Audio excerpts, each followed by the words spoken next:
Hi, it's Norman Kochnek here from Eyes on Cricket with Norman Kochnek. I'm here today in Coogee having a lovely meal. You can see a lovely ribeye steak, one of the best steaks you'll get. Magnificent food. I'm not here to talk about food today necessarily. I'm here to talk to you about the newspapers around the world, in particular the relationship to a number of aspects. Firstly, I wanted to talk about English cricket, the ECB's announcement of a restructure of their selection processes, giving more emphasis on the captain of the team, such as the likes of Joe Root and obviously Owen Morgan, and the likes of Silverwood as a coach. On top of that, you'll also have a situation where you'll be able to find out more about the inner workings of English cricket, and that's a very interesting aspect. That's part of the press quite heavily. There's been a lot of discussions. David Graven is someone I want to make sure I bring on my channel as well to talk about that. The reality is that's one of the things. So we also will talk about the IPL, in particular, Virat Kohli's performance, reaching 6,000 IPL runs. And on top of that, the emergence of a great player, Patakal, in his wake. Certainly a great combination of the best now and the best in the future. Thirdly, I wanted to talk a bit about the Bharat Army and the British agents behind the Indian cricket team's biggest supporter. Bharat Army are a phenomenon around the world, and they're well and truly impressed as well about their work. So, three aspects, again, on the basis of what we're talking about with English cricket in the press, the IPL in the press, actually in Australia, a lot of coverage, and on top of that, Bharat Army and the relationship to the supporter base that we have there as well. So let's start. The main discussion around the English men's national selector, Ed Smith, has had to leave his role in the ECB. Well, not leave. He left on good terms, I'm sure, but they've actually looked at a radical change with Ashley Giles being very heavily involved. They looked at the way they looked for the last 120 years of having a selection panel. They're like having a chairman of selectors and the way that they approach that. They're looking at a very different approach now, where there'll be roles where James Taylor will actually continue on as a role of the head scout, or head talent scout. So he will look at the people that are out there that are talented and should be looked at as future players.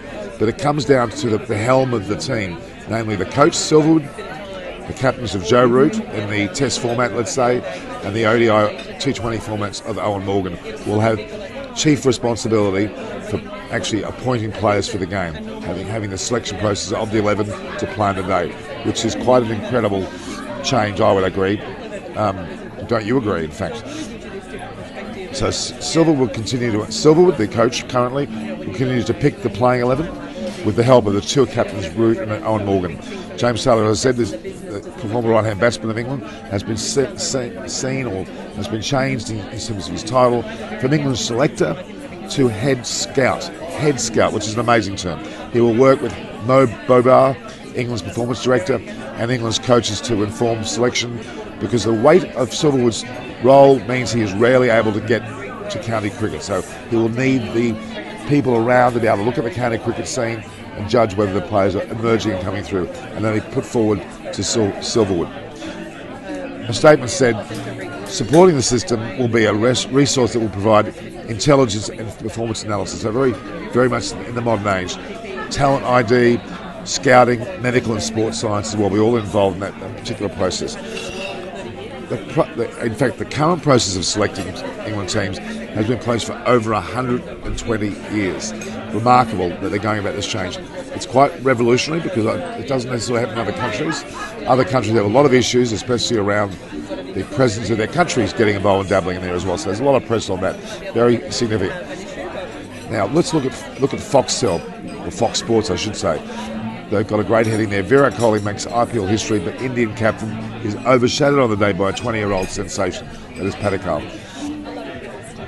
I don't know whether we can really say he was overshadowed. They were in unison. They both opened the batting. They scored an amazing 181 openings partnership, a record, and didn't lose a wicket against a very meagre, very meagre team that they're in opposition against. In fact, the Punjab Kings are suffering from a lot of issues with their team, and looking down the barrel of a situation. I think that was Rajasthan Royals. I must apologise, Rajasthan Royals.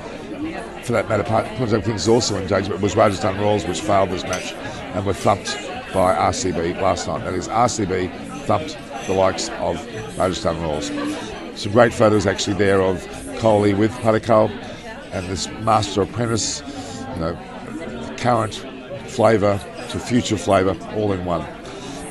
Back to the Bharat Army is my third point. The Bharat Army, the British Asians' influence behind Indian cricket, came predominantly from Britain, but has actually emanated through to obviously India, the likes of America. America's a very big stronghold. It's on 15% of the 15% of the actual overall fan base of cricket in the world is from America.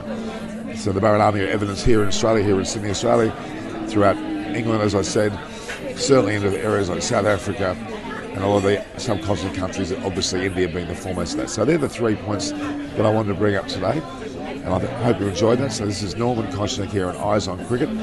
Hopefully we'll be able to talk more about the current state of play with newspapers around the world, from England, even the likes of America, Australia, and India itself with the IPL. It's Norman Koshnick from Eyes on Cricket.